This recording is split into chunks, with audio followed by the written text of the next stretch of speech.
بہت مشکل سے نکلتی ہے، اور جو نیک لوگ ہوتے ہیں ان کی روح آسانی سے نکلتی ہے۔ تو میں تو جب گیا یورپ میں تو میں نے بہت سے گوروں کو بڑے آرام سے مرتے ہوئے دیکھا اور بہت سے نیک لوگوں کو بڑی مشکل سے مرتے ہوئے دیکھا۔ تو یہ کیا ہے؟ تو کہہ رہے ہیں مجھے تو اسلام کے بارے میں اشکالات شروع ہو گئے۔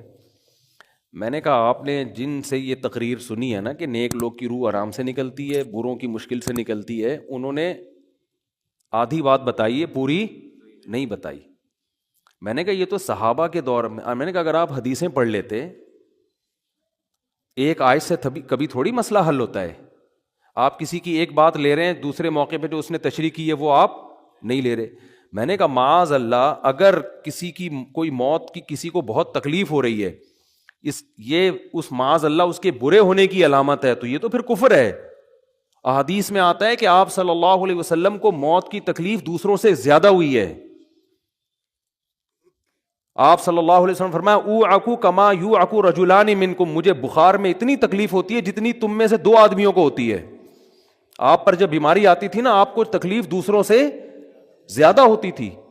اور امی عائشہ رضی اللہ تعالی عنہا فرماتی ہیں کہ نبی صلی اللہ علیہ وسلم کا سر مبارک میری گود میں تھا جب آپ کی روح نکلی ہے، اور آپ کی جو میں نے موت کی تکلیف دیکھی ہے، جس شدت میں آپ جس تکلیف میں تھے، اس کے بعد مجھے کسی کی موت کی جو آسانی سے کوئی دنیا سے گیا ہو نا، اس کے مرنے پر مجھے کبھی رشک نہیں آیا۔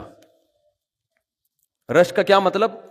کہ بھئی یہ اتنی آسانی سے چلا گیا تو اس کا مطلب یہ زیادہ اچھا تھا، اور معاذ اللہ آپ صلی اللہ علیہ وسلم کے اعمال کم تھے، تو یہ تو ممکن نہیں ہے نا۔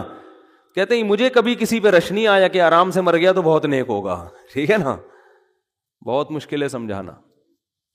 امی عائشہ فرماتی ہیں کہ یعنی امی عائشہ کی حدیث کا مفہوم بیان کر رہا ہوں کہ نبی صلی اللہ علیہ وسلم کی موت کے وقت جو تکلیف کی حالت تھی، اس کو جب سے میں نے دیکھا ہے، تو امی عائشہ کی بات کا خلاصہ یہ ہے کہ اب اگر میں کسی کو دیکھتی ہوں نا کہ آرام سے روح نکل رہی ہے، یعنی آرام سے مر رہا ہے، دنیا سے جا رہا ہے، تو مجھے اس پہ رش نہیں آتا کہ وہ بہت نیک ہوگا۔ کیا مطلب؟ اس کا نیک عمل سے تعلق بولتے کیوں نہیں ہے؟ لیکن ہمارے ہاں سارا مدار کس پر ہے؟ مرنے کے بعد شکل کیسی ہے اس کی؟ آڑا ترشا ہو گیا تو جہنم میں جا رہا ہے، اس کا مطلب۔ اور اگر مرا ہوا ہے، دانت کھلے میں، ایسا لگ رہا ہے مسکرا رہا ہے، تو سیدھا کہاں جا رہا ہے؟ او بھائی، اگر خدا نہ خواستہ کوئی لکوے کا مریض تھا، کوئی فالج کا مریض تھا، وہ تو مرے گا تو اس کا تو بیچارے کا ہوگا تھوڑا سا چہرہ بھی ٹیڑھا ہو سکتا ہے، کچھ بھی ہو سکتا ہے، نیک لوگوں کا بھی ہو سکتا ہے۔ تو مدار کس پر ہے؟ اعمال پر۔ اور نیک لوگوں کو بعض دفعہ موت کے وقت ڈبل تکلیف دی جاتی ہے۔ ایک تو اس لیے دی جاتی ہے، یا تو اس لیے کہ کوئی گناہ ان کا باقی رہ گیا ہوتا ہے۔ اللہ کیا کہتے ہیں؟ بھائی قبر میں جانے سے پہلے اس کو ہمارے پاس دھلا کے لے کے آؤ، صاف ستھرا ہو کے۔ اب ہمارے پاس آ رہا ہے تو اب ہم نہیں چاہتے کہ اس کے گناہوں کی گٹھری ہو، اس کو پاک صاف کر کے لے۔ میں نے بڑے بڑے بزرگ دیکھے جن کو آخری وقت میں بہت مصیبت میں گزری ان کی، یعنی زندگی کے آخری ایام، بیٹیوں کی ٹینشن، کسی بیٹی کو طلاق ہو گئی، وہ گھر آ گئی، کوئی اور مسئلہ ہو گیا، تو بڑی ٹینشن میں آخری وقت، لیکن وہ زبان سے کیا کہتے تھے؟ شکر، کہ یار شاید اللہ تعالیٰ ہمارے گناہوں کو معاف کرنا چاہتا۔ اولاد کی حدیث میں آتا ہے کہ انسان کو اس کی گھر والی کی طرف سے، اس کی اولاد کی طرف سے، اس کے جسم کی طرف سے تکلیفیں پہنچتی رہتی ہیں، اور اس کے گناہ معاف ہوتے رہتے ہیں، حتی لقی اللہ طاہرا مطہرا، جب اللہ کے پاس آتا ہے نیٹ کلین، بالکل گناہوں سے پاک صاف ہو گیا۔ لیکن یہ تکلیف وہ ہوتی ہے جس میں صبر کی توفیق بھی ملتی ہے، کیونکہ اللہ دے رہا ہے نا تکلیف، اور اللہ سزا کے طور پہ نہیں بلکہ کفارے کے طور پہ، تاکہ ہمارے پاس آئے تو صاف ستھرا ہو گئے۔ تو اس تکلیف میں پھر صبر کی توفیق، اس لیے علماء کہتے ہیں جس تکلیف میں صبر کی توفیق مل رہی ہے، سمجھ لو یہ رحمت ہے۔ یہ کیا ہے؟ رحمت۔ یہ اللہ آپ کو بنانا چاہ رہا ہے کچھ۔ اب لوگ کہتے ہیں یہ والی تکلیف کیوں، وہ والی کیوں نہیں آئی، یہ تو بہت زیادہ ہو گئی۔ تو بھائی اللہ سے کوئی نہیں لڑ سکتا، وہ جو دے رہا ہے وہ اس پہ صبر کرو۔ اسی کو کہتے ہیں تقدیر پر رضا، کہ جو اللہ نے مقدر کیا ہے بس ہم اس پہ کیا ہیں، کوشش کریں گے، اللہ سے عافیت مانگیں، اے اللہ ہمیں تکلیفیں نہیں چاہیے، ہم تو ویسے ہی کمزور ہیں، ایسا نہ ہو تکلیف میں اور ہی نافرمانی پہ نہ آ جائیں، ہمیں تو خوشیوں بھری زندگی چاہیے، اور اللہ ان خوشیوں میں شکر کی توفیق دے کے گناہ معاف کر دے. ٹھیک ہے نا. جیسے لوگ حکیم کے پاس جاتے ہیں, حکیم صاحب کے پاس 2 طریقے ہوتے ہیں علاج کے. ایک طریقہ تو یہ کہ بھائی یہ کڑوی گولی ہے, 2-3 کھاؤ گے فٹ فاٹ ہو جاؤ گے, اس میں یہ بھی پرہیز, یہ بھی پرہیز, یہ بھی پرہیز. اور ایک طریقہ ہوتا ہے بھائی دودھ جلیبی کھاؤ, علاج لمبا ہو جائے گا, لیکن وہ دوا میں کیا ہے, دودھ جلیبی. تو آپ کہتے ہو بھائی یہ دودھ جلیبی والا مجھے دے دو, ٹھیک ہے لمبا علاج کروا لوں گا, فائدہ دیر سے ہوگا, لیکن میں یہ کریلے کا جوس نہیں پی سکتا. تو ہم نالائق لوگ ہیں. شکر سے بھی انسان کے ترقی ہوتی ہے, تو اللہ سے یہی مانگنا چاہیے اللہ ہمیں نعمتیں دے, تکلیفوں سے بچا, اور شکر کی توفیق دے تاکہ ہمارے درجات بلند ہو. تو شکر کے بھی تو بڑے فضائل ہیں نا. تو مانگنے تو, کیونکہ عبدیت اور غلامی کا تقاضا یہ ہے کہ اللہ سے عافیت مانگی جائے, لیکن اللہ تکلیف دے دے تو اس پہ صبر. تو ہمارے نبی صلی اللہ علیہ وسلم کو ہاں یا تو اس لیے تکلیف ہوتی ہے گناہ معاف, یا اس لیے کہ درجات بلند.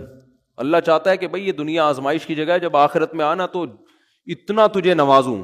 تو ہمارے نبی صلی اللہ علیہ وسلم جنت میں آخرت میں سب سے اعلیٰ مقام کس کا ہوگا؟ سید الانبیاء محمد صلی اللہ علیہ وسلم کا, حضرت آدم سے بھی زیادہ, نوح علیہ السلام سے بھی زیادہ. تو اللہ نے فرمایا کہ آپ کو پروٹوکول دینے کے لیے آخری جو اب آپ کا آخرت کا سفر ہے نا, اس میں مادی تکلیف آپ کو دوسروں سے زیادہ دی جائے گی. یہی وجہ ہے کہ حضرت فاطمہ رضی اللہ تعالی عنہ, آپ کی شہیدی بیٹی, جب انہوں نے آپ صلی اللہ علیہ وسلم کی اس تکلیف کو دیکھا نا, جو موت کے وقت تکلیف تھی اور جو بخار کی شدت تھی, واہ کرب ابتا, فرماتی تھی ہائے میرے والد کا کرب. بہت زیادہ غمزدہ ہو گئی ان کو دیکھ کر کس قدر تکلیف میں ہے. تو آپ صلی اللہ علیہ وسلم نے فرمایا لا کرب علی ابیک بعد الیوم. کیسے تسلی کے جملے. اپنی بیٹی سے فرمایا ہے فاطمہ تیرے باپ پر آج کے بعد کوئی تکلیف, بولو لا کرب علی ابیک بعد الیوم. اس میں بھی آپ صبر کا پہلو تلاش کر رہے ہیں, شکر کا, بس یہ اللہ کی طرف سے آخری ہے. آج کے بعد اے میری بیٹی تیرے باپ پر کوئی تکلیف نہیں. اپنی بیٹی کو بھی تسلی دے رہے ہیں کہ غم ہلکا کر, بس یہ اللہ کی طرف سے آخری ہے, آج کے بعد کوئی تکلیف نہیں ہوگی. تو ہمارے ہاں وہ بیچارہ تکلیف سے جا رہا ہے, تو یار دیکھا آ گیا نا سامنے, لوگ کہنے یہ دیکھا, ہم تو کہتے تھے بندہ ہی 2 نمبر ہے, اب آ گیا نا. تو دیکھو کیسے مر رہا ہے. اور پیغمبروں کو تکلیف تو دی جاتی ہے, لیکن کوئی ایسا عیب نہیں ہوتا, ایسی بیماری نہیں ہوتی جو لوگوں میں معیوب سمجھی جاتی ہو. یہ نہیں ہوتا, کیونکہ پیغمبر اللہ کے قاصد ہیں, تو اللہ ان کو ہر لحاظ سے امت کو یہ بتانا چاہتے ہیں یہ میرے رسول ہیں, یہ میرے سفیر ہیں. تو کوئی بھی ایسی چیز جس کی وجہ سے لوگوں کو ان سے نفرت ہو, یا طبعی نفرت جو انسان کے اختیار میں نہیں ہوتی, تو اللہ ایسی بیماری اور ایسی تکلیف سے بچاتے ہیں ان کو. سمجھ میں آ رہی ہے بات؟ لیکن امتی کو ایسی تکلیف ہو سکتی ہے. یہ جو ختم نبوت کے علماء کہتے ہیں نا مرزا غلام احمد بیت الخلاء میں گر کے مر گیا, تو بعض لوگ کہتے ہیں وہ تو بیت الخلاء میں تو فلاں بزرگ کا بھی انتقال ہوا تھا, فلاں کا بھی. بزرگ کا ہو سکتا ہے, پیغمبر کا بیت الخلاء میں انتقال بولو نہیں ہو سکتا, کیونکہ پیغمبر کو اللہ ایسے عیب سے بچاتے ہیں کہ جو انسانوں میں عیب سمجھے جاتے ہیں. تو پیغمبر کو ایسی بیماری نہیں ہوتی, جیسے اچھوت کی بیماری ہے کہ کوئی ہاتھ نہیں لگا سکتا اس کو, ایسی بیماری پیغمبروں کو نہیں ہوتی. کوڑ کی بیماری پیغمبروں کو نہیں ہوتی, کیونکہ ایسی بیماری جس سے لوگ گھن کھاتے ہیں, ایسی نہیں. لیکن امتی کو ہو سکتی ہے, امتی کو ایسی بیماری ہو سکتی ہے, اللہ اس کے درجات کیا کرے گا؟ بلند کرے گا اس سے. مجھے ایک واقعہ کسی نے سنایا کہ ایک ہندو تھا, اس کو کوڑ کی بیماری تھی. کوڑ نہیں ہوتا, گوشت گلنا شروع ہو جاتا ہے, تو یہ بیماری پھیلتی ہے. تو اس کے رشتہ داروں نے بالکل الگ کر دیا اس کو, وہیں سے کھانا پھینکتے ایسے کر کے. کہیں تبلیغی جماعت گئی, ان کو پتہ چلا, وہ بیٹھ گئے اس کے پاس جا کے, اس کو کھلا بھی رہے ہیں پلا بھی رہے ہیں. تو وہ بڑا متاثر ہوا, یار سب نے چھوڑ دیا, اور مسلمان ہو کے تبلیغ والا تو اکرام کا کوئی موقع الحمدللہ چھوڑتے نہیں ہیں. تو وہ مسلمان ہو گیا, اور پھر اس کا انتقال ہو گیا تھوڑے دنوں میں. اب دیکھو اللہ نے جو اس کو کوڑ کی بیماری میں ڈالا, یہ بیماری اس کے لیے رحمت بن گئی کہ نہیں بن گئی؟ تو کفر کی حالت میں کوئی اچھا کام کیا ہوگا اس نے, اس کے بدلے میں اللہ نے اس کو کیا دے دیا؟ کوڑ کی بیماری. اب دنیا کہے گی یار عام کافر جو اچھے کام نہیں کرتے وہ تو فٹ فاٹ گھوم رہے ہیں, اور یہ تھوڑا بہت خیال کرتا تھا, اس کو اللہ نے کیا دے دیا؟ بھائی اس کو دیا اس لیے کہ اللہ کو پتا ہے کہ جی کوڑ میں ہوگا تو تبلیغ والے آئیں گے, اس کی آؤ بھگت کریں گے, اور یہ کیا ہو جائے گا؟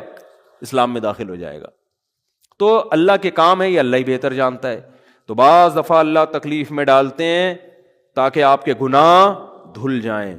تو اس لیے موت کی جو تکلیف ہے نا، اچھا، اور عین ممکن ہے کوئی بہت بڑا بدماش ہو، بڑے آرام سے مر جائے وہ، اور مرنے کے بعد ایسی خوبصورت اسکن ہو جائے اس کی، کیونکہ اسکن کی اچھے یا برے ہونے کا تعلق موسم سے ہے. جینے ٹھیک ہے نا، جس کو برین ہیمریج ہوتا ہے تو چہرہ خراب ہوتا ہے، چاہے وہ نمازی ہو. میں نے ایسے پکے نمازیوں کو جن کی نماز کی حالت میں ڈیتھ ہوئی ہے، ان کو دیکھا موت کے بعد ان کا چہرہ کالا ہو گیا. یہ بری بات نہیں تھی، یہ کالا اس لیے ہو گیا کہ برین ہیمریج ہوا، رگ پھٹی ہے تو بلیڈنگ ہونا، اور ہارٹ اٹیک بھی ہوا پھر ان کو. تو ڈاکٹر کہہ رہے تھے ان کو جلدی دفناؤ کیونکہ یہ بہت جلدی ان کا جسم خراب ہو جائے گا. حالانکہ پھر میں نے خواب میں ان کو جنت میں بھی دیکھا. صحیح ہے نا. تو خام خمانہ لوگوں نے یہ چیزیں بنائی ہوئی.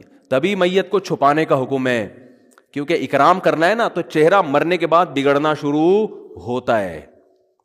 یہ ہر ایک کا ہوگا، چاہے نیک ہو چاہے برا ہو. تبھی تو حکم ہے کہ اس کو جلدی دفن کرو، کیونکہ اس کی توہین ہے اب لوگوں کے سامنے رکھنا. اور ہمارے یہاں کیا ہو رہا ہے، باقاعدہ مردوں کے ساتھ سیلفیاں چل رہی ہیں، ناک میں روئیاں ٹھوسی ہوئی ہیں، اور ویڈیو بن رہی ہے، اور زیارت ہو رہی ہے، لائن لگ لگ کے پبلک دیکھ کے جا رہی ہے. کیا جاہلانہ رسم ہے یار، کیا جاہلانہ.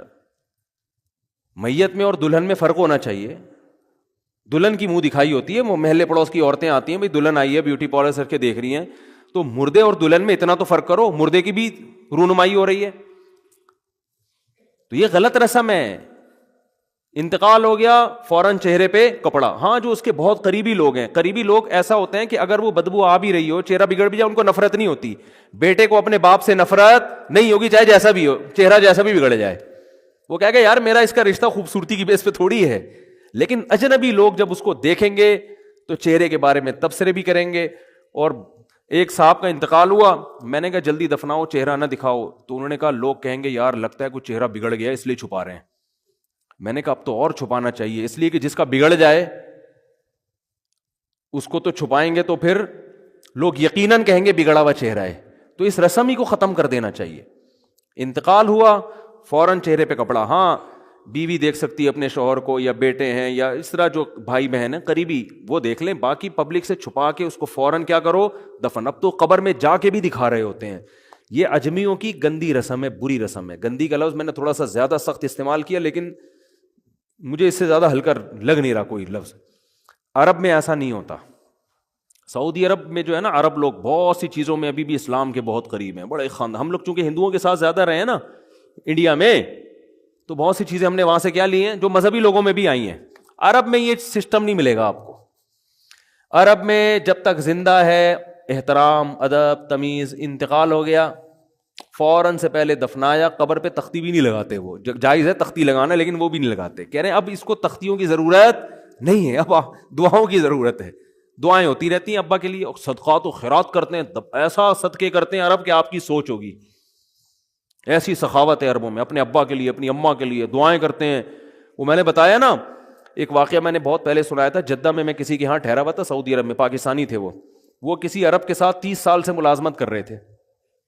عربوں کا نا آپ کو ایک پہلو دکھایا جاتا ہے میڈیا پہ، جو اچھا پہلو ہے وہ نہیں دکھایا جاتا. جو اسلام کی وجہ سے ان میں خوبی ہیں وہ نہیں دکھایا جاتا.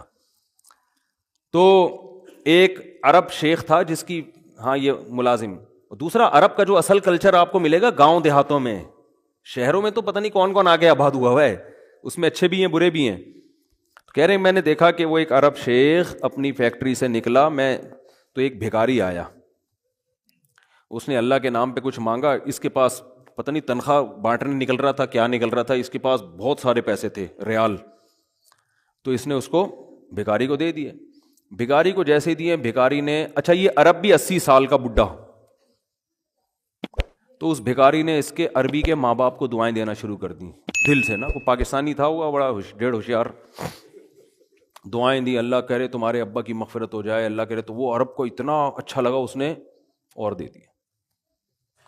پھر وہ شروع ہو گیا، تو اللہ کرے تمہارے ابا وہ پھر اور دے دی. کہہ رہے ہیں اتنے پیسے اس بھکاری کو دے دیے. میں نے کہا یار یہ تو لاکھوں پتی بن گیا ہے. سارے پیسے ختم ہو گئے اس کے پاس، اور وہ گھنا دعائیں دیتا جا رہا ہے.